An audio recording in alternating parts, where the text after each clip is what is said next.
Hi friends, welcome back. This is the third part of our H.S.A English model question series, and today's topic is going to be structuralism. Okay, let's go to the questions. First question is, who among the following is regarded as one of the founding figures of structuralism? Okay, the father of structuralism we can call. Options are Saussure, Derrida, Lacan and Foucault. Yes, the correct answer is of course Saussure. Second question, who broke down stories into 31 narrative units? 31 narrative units. Options are options A. Roland Barthes, Valdimir Propp, Roman Jakobson and Mikhail Bakhtin. Yes, correct answer is going to be Valdimir Propp. It is he who broke stories into 31 narrative units. Question number 3. Who used Saussure's ideas to analyze culture and myths? Okay, options are Roland Barthes, H.S.A. Greimas, Mikhail Bakhtin, Claude Levi-Strauss. Okay, analyzing culture and myths. Who did that? Yeah, answer is going to be Levi-Strauss. Okay, the anthropologist Levi-Strauss. It is he who used Saussure's ideas to analyze culture and myths. Question number 4. Claude Levi-Strauss gave a structural reading of which famous story? Options are King Lear, Oedipus Rex, the Iliad, Paradise Lost. Answer is Oedipus Rex. Actually, he was analyzing the stories which are connected with the city Thebes and compares those stories with Oedipus Rex, and he finds similarities in all those stories, and he could see the structural similarities to be specific in all those stories. Question number 5. What is the title of the book compiled by Saussure's students based on his lectures? Options are Course in General Linguistics, Lang and Parole, Class in Specific Linguistics, Death of the Author. Okay. Answer is Course in General Linguistics. And these lectures actually he gave at the University of Geneva between 1906 and 1911. Okay. Question number 6. Who critiqued logocentrism? Who critiqued logocentrism? Options are Barthes, Levi-Strauss, Derrida and Bakhtin. Barthes, Strauss, Derrida and Bakhtin. Who was against logocentrism? Answer is Derrida, of course.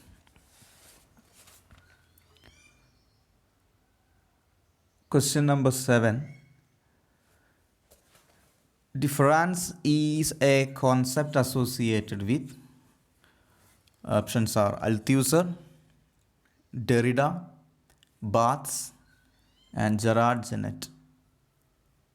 Difference, it's a term coined as, it's a term coined by Derrida. Okay. This word actually includes both differ and defer. You can see this in my lesson on structuralism. Okay, and I can give the link on the description. Question number 8. Which among the following is not a term coined by Mikhail Bakhtin? Which among the following is not a term coined by Bakhtin? Options are Paratext, and chronotop, heteroglossia, and carnival.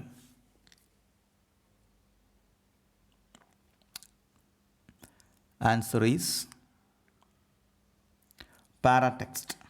Paratext is actually it's a concept coined by Gerard Jennett. Okay.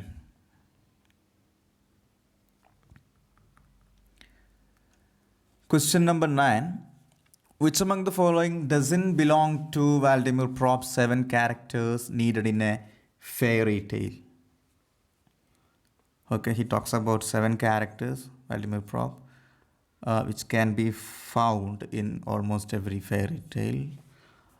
And who are they? So one among them is not included in that list. Options are false hero, helper, dispatcher, fortune teller. Yeah, the one not included is fortune teller. Fortune teller is not there in the list. And all these 3, and along with we have hero, and we have villain, we have donor, provider, we have princess and her father, and the other 3 included in this question.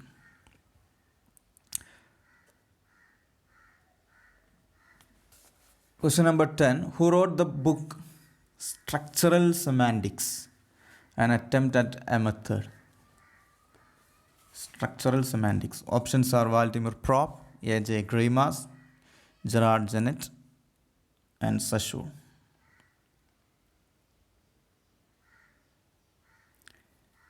Answer is Greimas. Structural Semantics. Question number 11. Which of the following works is not written by Roland Barthes? Not written by Roland Barthes. Options are Mythologies, Morphology of the Folktale, H.S.A, The Structural Analysis of Narrative.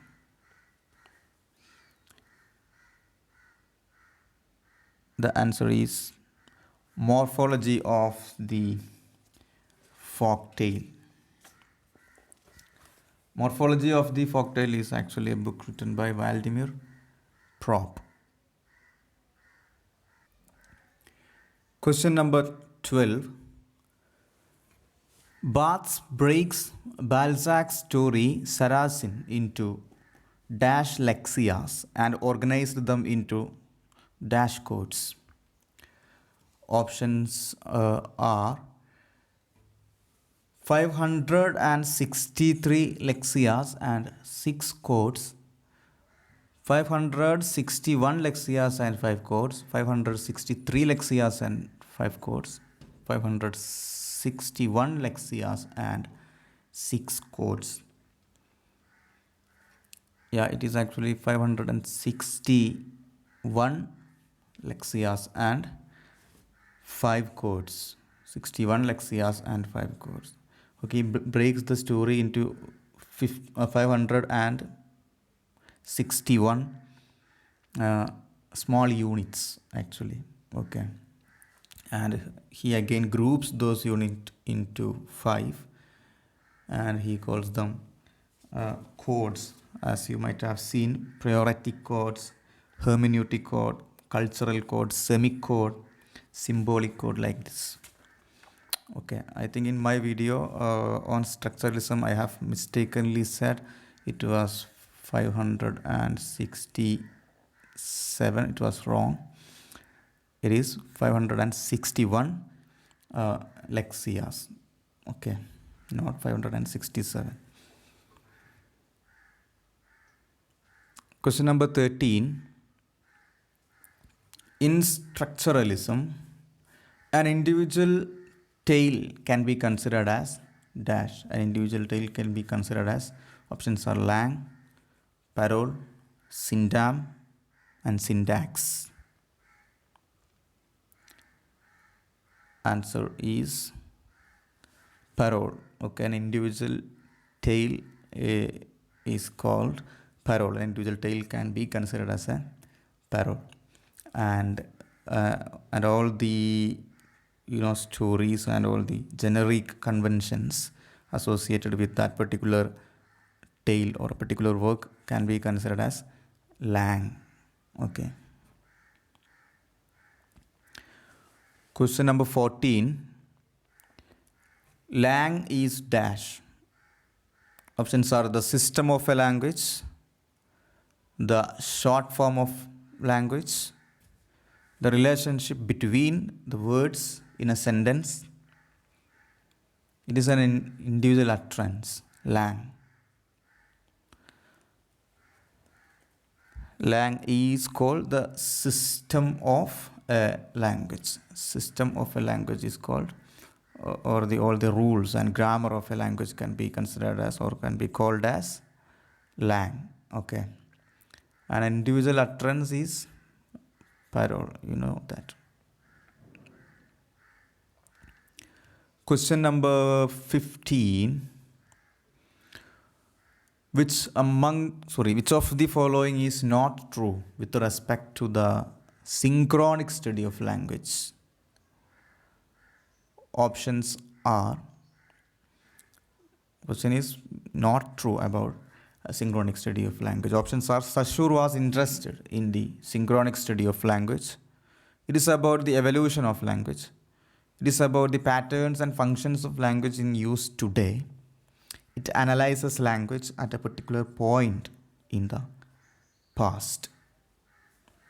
Which one is not true? Okay, so Saussure was interested in synchronic study of language, and this is correct, I think.